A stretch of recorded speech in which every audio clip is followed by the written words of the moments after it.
You introduce yourself, tell us your name and your DOC number, please. Melvin Thornton, 351810. All right, Mr. Thornton. Let me introduce or acknowledge the folks who joined us in support today. We have your sister Ruthie Thornton and Mr. Darrell Miles with the First 72, both of whom will be speaking on your behalf. Here in opposition, we have representing the victim is Kitty Martinez, or Martinez, I'm not sure. We'll hear from her at the appropriate time. First, let me just read some information into the record, and then I'm going to turn it over to Mr. Roche. Your case has been assigned again this afternoon. So, Mr. Thornton, you're currently serving a life sentence. You were sentenced in January 2002 in the 3rd Judicial District in Lincoln Parish for a 2nd-degree murder.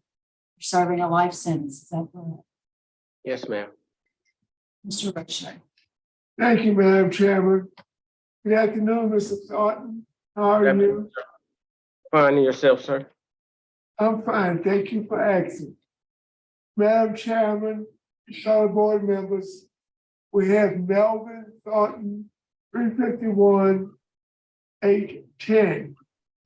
Mr. Thornton is here today seeking a recommendation for a commutation of sentence for a 202 conviction for 2nd-degree murder in the meditated murder of Mr. Frank Dunaway on April 10th, 1999.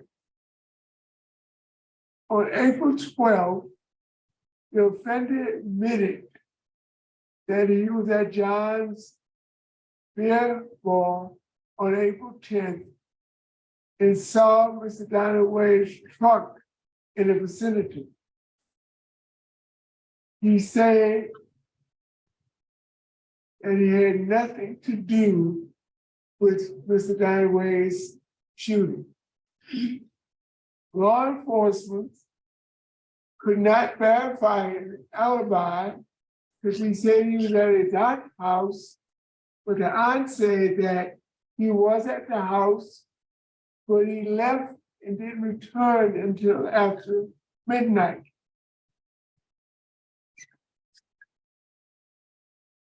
When they couldn't verify his alibi, he was arrested and charged, he was arrested and charged with 2nd-degree murder. On January 26, 2002, some 33 months after he was arrested, a jury of 12 of his peers found Thornton guilty of 2nd-degree murder by a vote of 12-0. And 5 days later, on January 31st, he was sentenced to life and hard labor at DOC without benefit of probation, parole, or suspension sentence. Mr. Thornton has made multiple attempts to appeal this conviction. All attempts have been denied. Mr. Thornton is currently 46 years old. He was 24 years of age at the time of Mr. Dunaway's murder. Mr. Thornton, for you, any time between the time you were arrested and January 26, 2002, when you were convicted, at any time during that period, did you bond out of jail for any reason? No, sir. So you were incarcerated for the entire 24 years. Yes, sir. I find it funny that at the sentencing, when you were sentenced, the judge gave you 154 days of jail credit. Was there any reason for that 154 days jail credit? Not that I know of, sir. I didn't even remember that. I was in jail for the whole time I was arrested. That's all I know. So you were in jail for the whole 33 months in between your arrest and your conviction. Yes, sir. So you've been incarcerated for 24 years. Yes, sir. Over the last 24 years, you have given many different versions of the events that happened on April 10th, 1999. Today is a day that we need to know exactly what happened when you got into the trunk, the bed of the trunk of Mr. Donaway, Mr. Frank Donaway. Yes, sir. Myself, my cousins, and Mr. Caldwell went to the store. Mr. Caldwell proceeded to the other side of the store and had a conversation with Mr. Dunaway.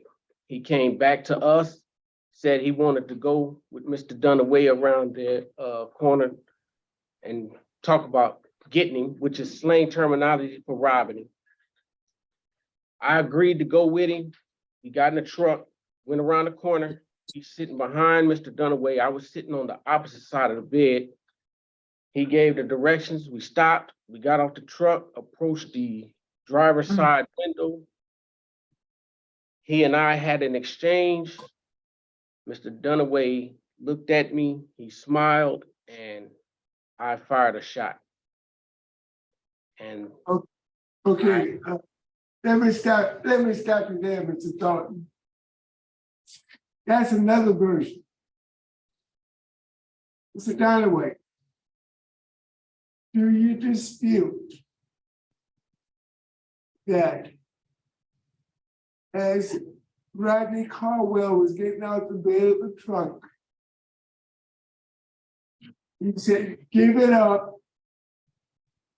And when Mr. Caldwell looked back to see what was happening, and you, at point blank range, shot Mr. Frank Donaway.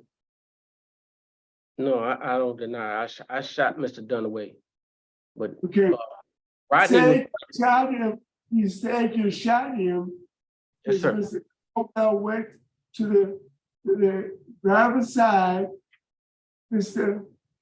Donaway grabbed Rodney and he wouldn't let him go. You gave him a command to let him go. He used vulgarity at you, and then you shot him. Yeah, that was a version I put in one of the appeals. As I said, as I should say, We don't need a version. We don't need a version, Mr. Thornton. We need the truth. yes, and what I've told you is the truth. We both approached the window. Initially, Rodney gave all the instructions to the driver. We both approached the truck window, and I shot Mr. Dunaway. So when Rodney's father brought him in to the police station that Sunday and told him exactly what happened, he wasn't telling the truth. He wasn't telling the full truth, but again, he didn't shoot the man. I shot Mr. Dunaway. I did that. He had participated up until a point, but I was the one who wrongfully. Question, Mr. Thornton, was Mr. Caldwell arrested? No, sir. He was not. You were only one arrested in the murder of Mr. Frank Donaway. Yes, sir. So that tells me he didn't have any participation, or he was not at any fault in the death of Mr. Dunaway? No. If Mr. Caldwell was at the window in an argument with Mr. Dunaway, when you shot him, he would be a principal to murder. Yes, sir. I agree. And by him not being prosecuted tells me that he had no involvement in the murder of Mr. Dunaway. I'm not sure how, can you explain to me how you, are perceiving what's being said? Because what happened was Mr. Caldwell went into the police station. For whatever reason, they didn't try him as no principal or anything. But again, I'm the one who shot Mr. Dunaway, so. Okay, let's continue. Let's continue.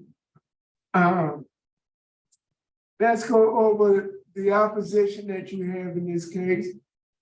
The opposition in this case comes from Judge Wayne Smith of the 3rd JDC, District Attorney John Belton of the 3rd JDC, the Sheriff of Lincoln Parish, the Chief of Police of Ruston, Louisiana, and the Chief of Police of Grambling, Louisiana. The entire legal community in Lincoln Parish is opposed to your clemency. You also have opposition from the victim's family. And I think we have a member of the family here today, and she will be making a statement at the appropriate time. Mr. Thornton, your criminal career started in California, am I correct? Yes, sir. In 1990, your criminal career started, and let me just get to it. 1 second. And on August 10th, 1990, you was arrested by the Los Angeles Police Department for robbery. Is that correct? Robbery? 1990? August 10th, 1990. My record shows that you were arrested by the Los Angeles Police Department for robbery. No, sir, I'm unfamiliar with that case. How about July 91, you were arrested by the Los Angeles Police Department for assault with a deadly weapon, and it concerned a police officer or firefighter. You remember that? Yes, sir, I hit the sheriff officer with a rock. And then in October of 1991, you were arrested by the Long Beach Police Department for petty theft. Is that Yes. correct? Yes, sir. In August of 1993, you were arrested again by the Los Angeles Police Department for assault with a deadly weapon with intent to create great bodily injury. Is that correct? Yes, sir. So you had an extensive criminal background in California before coming to Louisiana. Yes, sir. And most of those things were violent offenses. Yes, sir. And then you came to Louisiana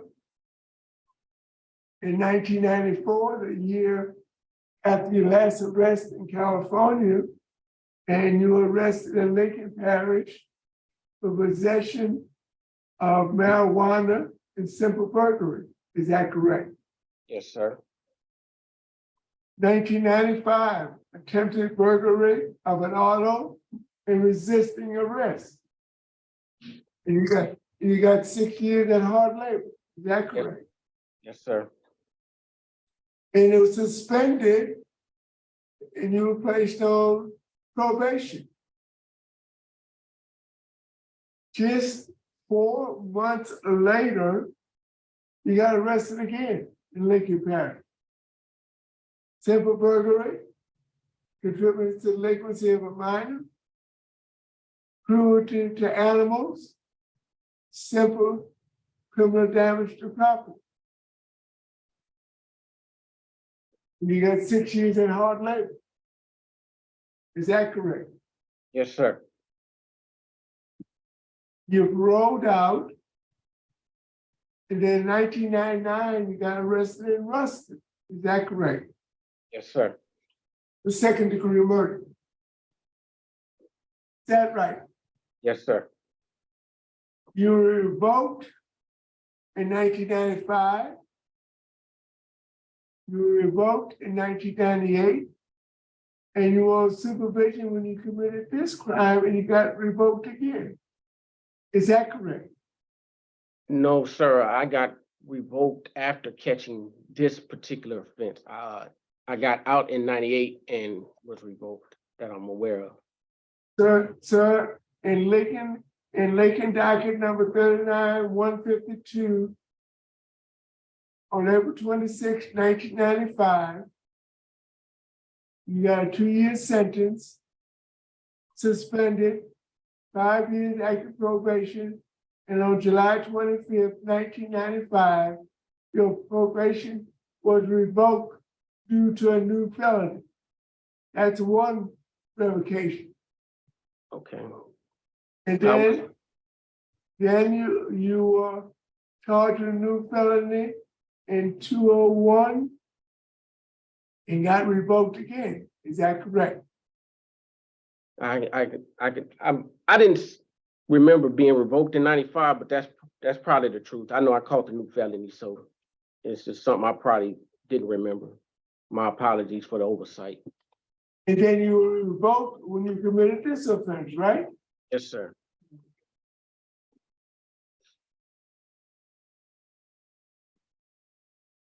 So tell me,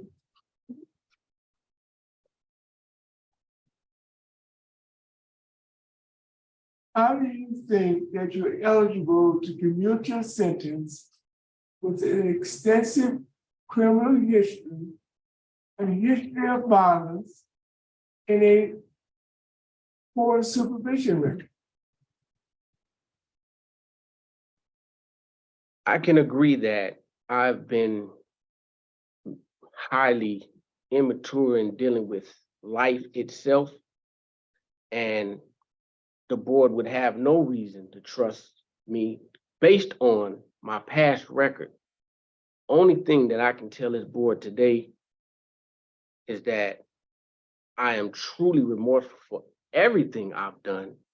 I've come to the understanding of why I was wrong and what I've done, and that I'm remorseful for all of those acts, and that I've grown since this incarceration by taking these classes and doing even independent study on my own into my own behavior and mending my ways to better fit a society.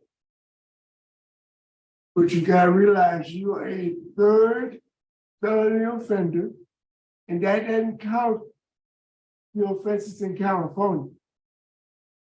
Yes, sir. And most people we see for a commutation of sentence is a first felony offender who has 1 or 2 arrests on his record.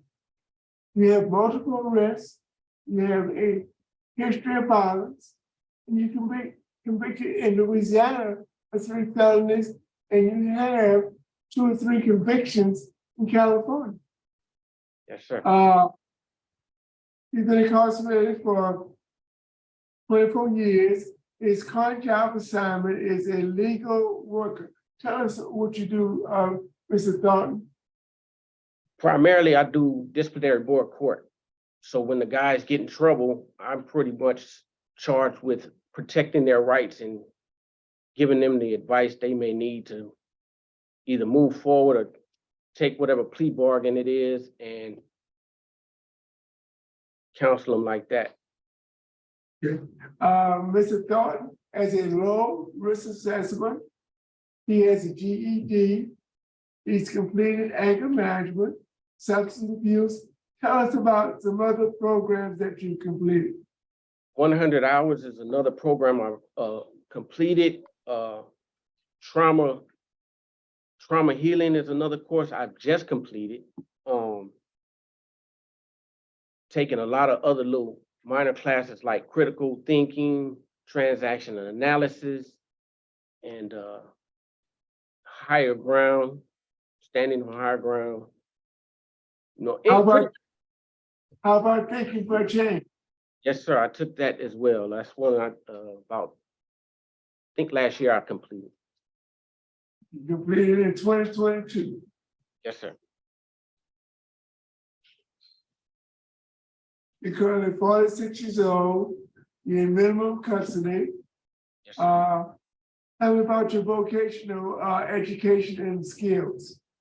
Yes, I've took culinary arts, and then I took graphic communications and received a diploma in both, plus 8 certifications in graphic arts. And you are a registered tutor, is that correct? Yes, sir. Tell me about the organizations that you participate in. I'm a member of the Lifers organization, in which I chair the Public Relations Committee at this time. I started out in youth development before transferring. I was also a long-standing member of the drama club, in which before disbandment, I had became the president, and also was active in the Islamic community as well. So I've been part of a couple organizations here. Okay, now tell me, well, first of all, he has a good institutional record. He has a great work ethic, and he is a minimum A trustee. How long have you been a trustee? Oh, man, let's see. Right at a decade, I would say. About 10 years. Disciplinary record is 7, right up to 24 years of incarceration. The last one was in May of 2012, about 11 years ago, and it was for theft. Sure. What was that about? I was trying to get my nephews assigned on the, or approved on the visiting list, and got impatient. We ran a job at the print shop I was working at the time. Once the job was done, we had some extra forms. I took one of those forms and sent it home to my sister there, and she sent it back. Of course, classification caught the mishap and said, "Hey man, you did this. Why'd you do this?" And I told him, and he said, "Well, I'm gonna write you up." I said, "Yes, sir." And when the warden questioned me about it, I told him the truth. Look, man, I took the form, I sent it, I accept that, and went and pled guilty in the disciplinary court and received my sanctions. Okay. The first residency plan I saw, you said you had no residency plan. But then later on in my report, I see where you had a residency plan in Ruston, Louisiana with Lynette Banks, and you were working in Arcadia, Louisiana. What happened to that plan?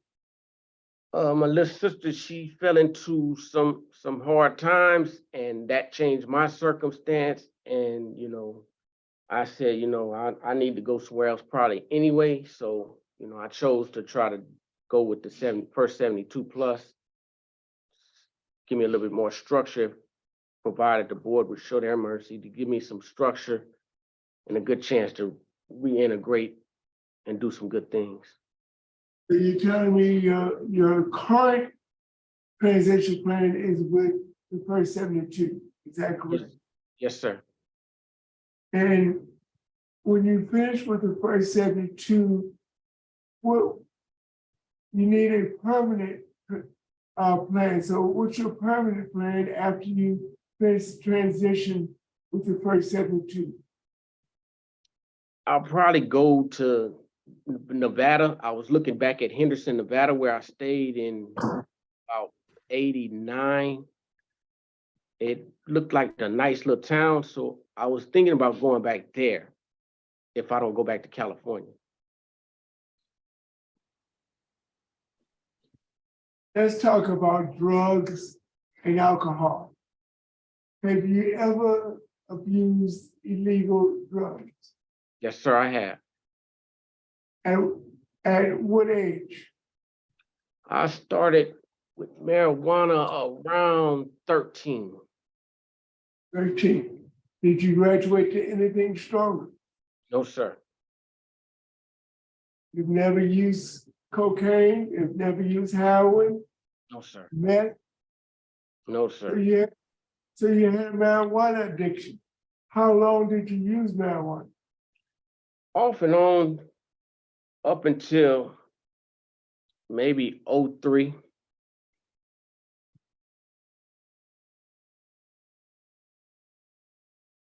So basically, you used marijuana after you were incarcerated. Yes, sir, I did. When's the last time you used any form of illegal drug? 03. And you were at Louisiana State Penitentiary? Yes, sir. Thank you for your honesty.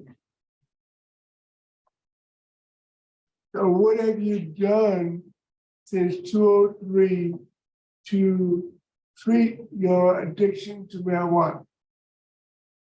Well, the first thing I did was decide to stop, to figure out or look objectively at my life and say, man, what are you going to do with it? Are you going to continue to make the mistakes you've been making? Are you going to get your stuff together and hope that one day you may receive mercy to be able to go out into society and function as a normal human being? When I look back at my life, I've done nothing. Since the age of 8, I've been in trouble. And, I just had to make a decision not to. And I started taking these programs. So answer my question. What programs have you taken that assist you with your marijuana addiction? Well, I took substance abuse. Which substance abuse? I'm not sure which one it was. Huh? Living in balance. Yeah, living in balance, sir. And what did you get out of living in balance? Living in balance taught me, first of all, that I was not in control and that I needed to get in control and manage my life, because I was not managing my life. Not only was the substance abuse a problem for me, but crime was an addiction for me. I was addicted to getting in trouble. That's something I became addicted to. I was addicted to going to jail and getting out, receiving that little first 2 or 3 month love that you receive, and then it fall off. So I got addicted to those things. So I looked at not only the substance abuse, but other things I was addicted to. And it started helping me understand that I needed to manage my life better. So tell me or outline for me your ongoing sobriety plan. What is your ongoing sobriety plan? Well, to understand that stress is a part of life, that when I feel stressed and feel like I may want to do something to escape, there's no escape. And therefore, I must remember, first of all, there's a higher power that I need to be in touch with that can aid me. If there's for any reason that I feel like I needed to go do a drug, then I need to go find me a treatment center somewhere or some counselor and get some real professional help and not try to do it on my own. Thank you, Mr. Thornton. Ward Nambo, do you have any comments, concerns, or remarks? Yes, I just want to let you know that Melvin is a minimum aid trustee. He's assigned to the inmate council. He's a certified inmate counsel.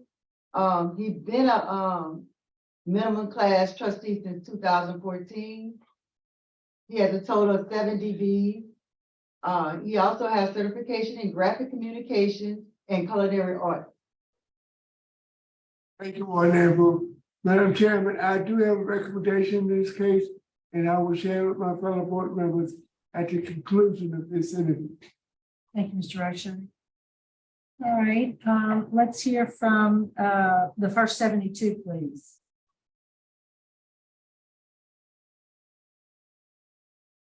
Mute. You're still muted.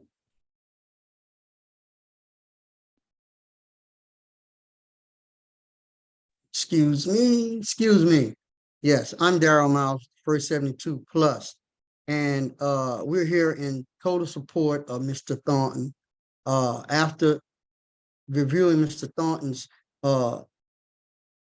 reentry plan, we've come to believe that our program can assist him with the transition that we believe he needs. Our program have various different departments that will assist Mr. Thornton in job training, as far as being able to conduct himself well at interviews, other social programs that we have, which is one that we call 9 Steps to Staying Free. In that program, we discuss all the ills that individuals coming out of prison may encounter. Those programs are taught basically by other formerly incarcerated people who have the same experiences and can offer the help to an individual coming out of prison. We also have a 24-hour hotline where any individual who has been in prison can call us to seek counseling in the time of need. So Mr. Thornton would be covered in his transition should the board make such recommendation. And we'll be here with him to support all the areas that he needs support in. And with that, we thank you for giving Mr. Thornton an opportunity to prove that he has changed and will continue to change if released to society. Thank you. All right, and thank you. Miss Ruthie Thornton, Mr. Thornton's sister.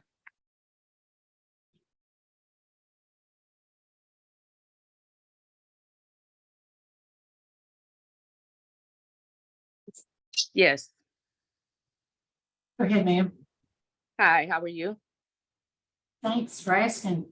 Go ahead, we'd like your statement. I just wanted to I'm a little nervous, so y'all kind of look over me because I'm not a big public speaker. So y'all look over me. But I wanted to kind of, give y'all a light on our childhood coming up and maybe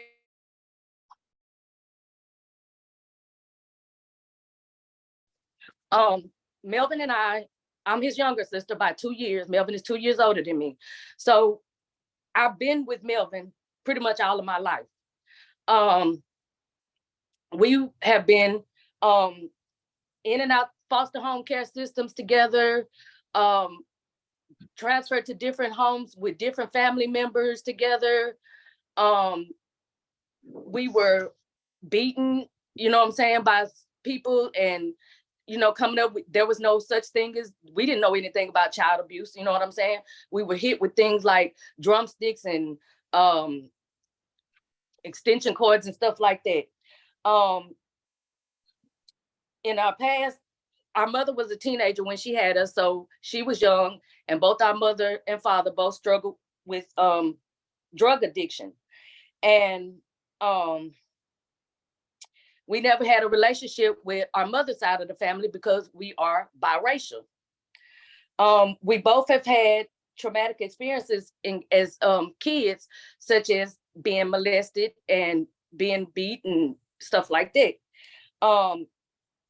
Melvin took on the role of being my protector at a very, very young age. I'm talking about before I'm 4 or 5 years old. Melvin, took on the role, and he found ways to feed us when we was hungry. He kept me protected from any harm. He wouldn't let nobody bring any harm to me. Even as teenagers, I couldn't even have a boyfriend, you know what I'm saying? Because he was so protective and stuff. We moved from Barstow to Los Angeles. He went 2 years before I did. When I came, he took on the road to continue to protect me, walking me across the street, walking me to school. I believe that due to our, he was went to Los Angeles, it was around drugs and gangs and drinking and everything else. And so I believe that due to our environment, circumstances, and past traumatic experiences, has kind of caused my brother to have these anger issues and to make some bad decisions in life. Being the fact that I've been with my brother all my life, I've been the main one to visit with him and correspond with him through letters and emails and stuff like that. I've been able to see my brother mature into a man physically, mentally, and emotionally. Melvin's way of thinking is completely different than what it was in the past. In the past, he would use violence first, whereas now, he can call me and I'm having a bad day about something, or I'm upset about, some type of problem I'm going through. And Melvin would first find a way, he calms me down, and then he always comes up with a solution to the problem without using violence and without using fighting or anything like that now, whereas he would use violence first in the past. Melvin, every time we communicate, the first thing he talks about is the victim and the family, and how he his main concern is how he hurt the family, and he wishes to do more on the outside. Melvin realizes he was wrong. I've seen so much growth with him since he's been incarcerated. Like I say, I believe that Melvin's growth comes from the death of his only son, and my almost dying 2 times in a row. 2 years I was put on life support and almost died myself. And so losing family members, he now understands the depth of what he did. And another thing, and it's helped him empathize and understand the gravity of what he has done. I believe another motivation for my brother is our father. Our father is 73 years old. He's blind and in a nursing home.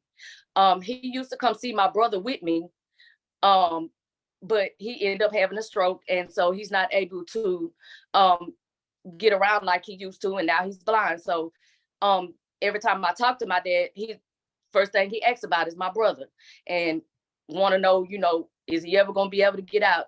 He misses hugging him. He wants to feel his presence again. He wants to hug him again, and he wants to be able to talk to him again. And Ruthie, can you wrap it up for us, ma'am, please? Yes, ma'am. I also wanted to tell y'all that I have 3 boys myself, and Melvin has also been trying to help me with them and their decision-making process coming up, so that none of them makes the same mistakes that he has made. I believe that he's going to get out, and he's going to help other young men to not make the same mistakes that he has made in life. Ma'am, thank you. Thank you. Can I say one more thing? One more thing, real quick. One more thing. I just wanted to say that Melvin does have a place to stay. He does have a strong support system, and I will have my stuff together by the time he gets out, and he will be able to live with me if he needs to. And I can get him a job where I am working at. They do hire felonies and inmates and people that have been in prison. So until he's able to leave Louisiana or whatever he wants to do once he gets out, he will have a place to stay and a job when he gets out. And I do want to convey that to y'all. And I thank y'all for y'all time. All right. And we have Ms. Kitty Martinez. Hi, yes, it's actually Martin now, but thank you. I want to first off say that to the family of Mr. Thornton, I'm very sorry for y'all's traumatic past, and I do understand how things in our childhood can affect us as adults. Mhm. However, upon saying that, I'd like to say a few things about Frankie. I think Frankie's kind of gotten lost in all of this. Frankie was born October the 5th of 65, so he was 31 when Mr. Thornton killed him.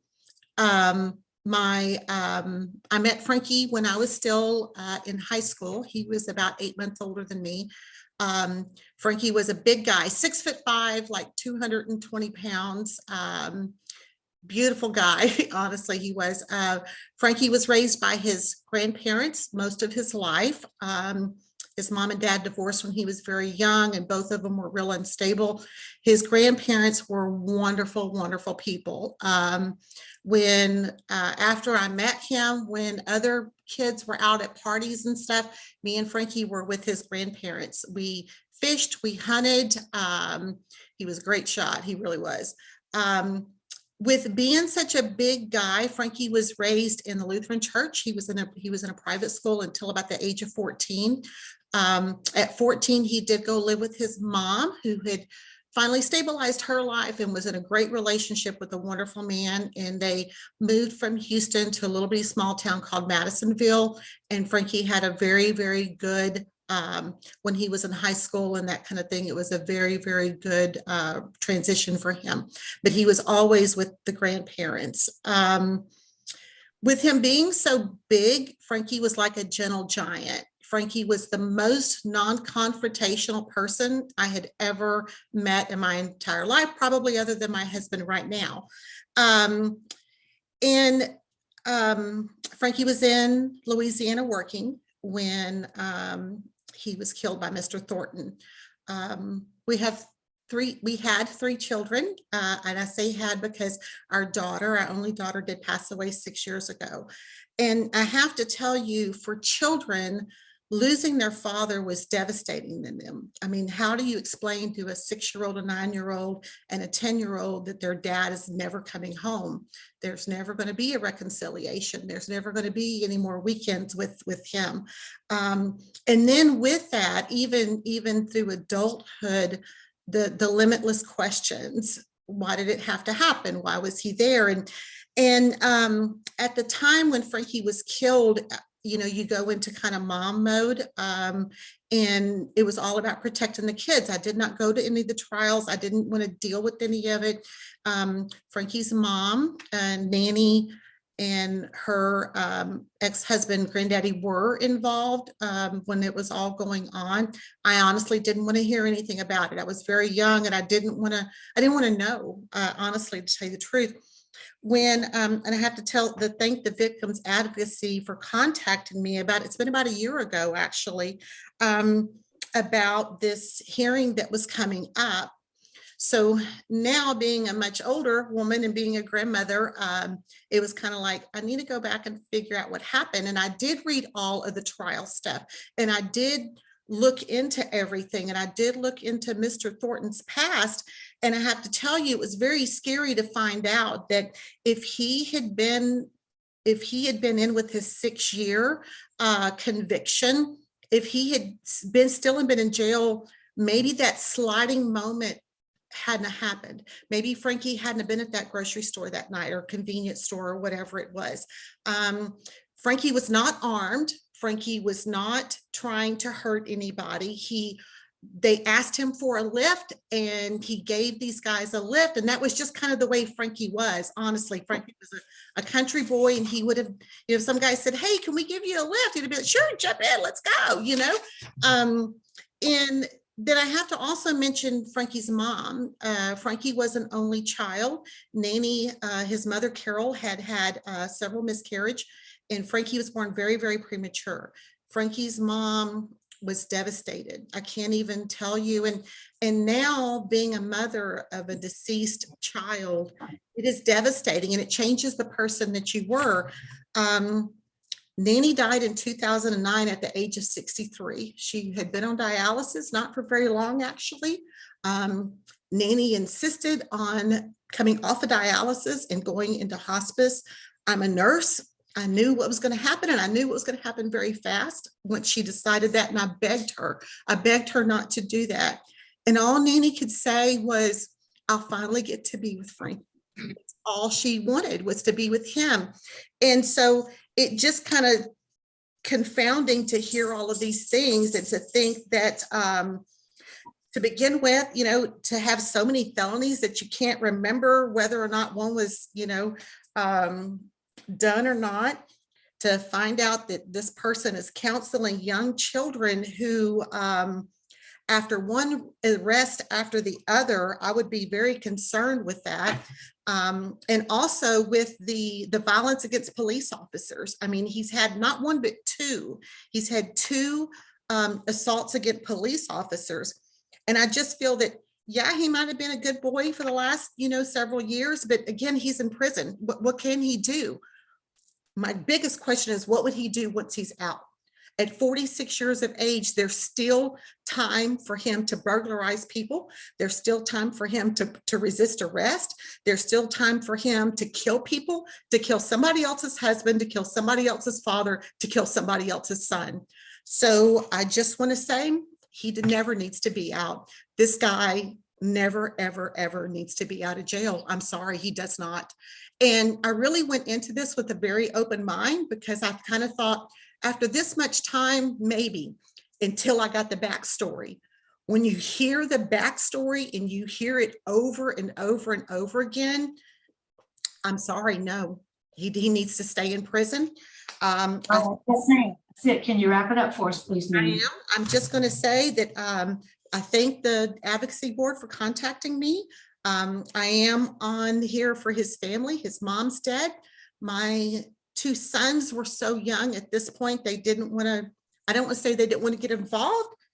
They just don't have the capacity to deal with it, I don't believe. And again, his biggest champion was my daughter, and my daughter is gone, and she was a total daddy's baby. And to know that. Ms. Martin, we need to move on.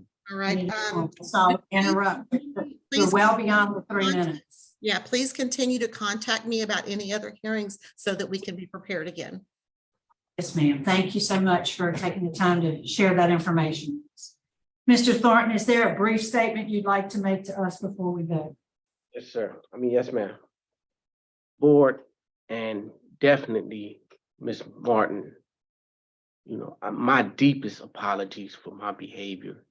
And no, Mr. Dunaway is not forgotten in this. He lives with me every day and will for the rest of my life, because I know what I've done. And, you know, I understand the pain that people go through when they lose a loved one. I'm not the man I was. I'm not that kid I was. I got plans for the outside if I'm fortunate enough to get out there and do what I need to do.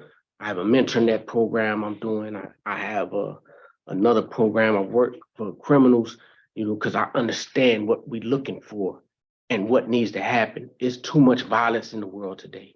I just seen on the news this morning with a 12-year-old getting killed. It's too much. It got to stop.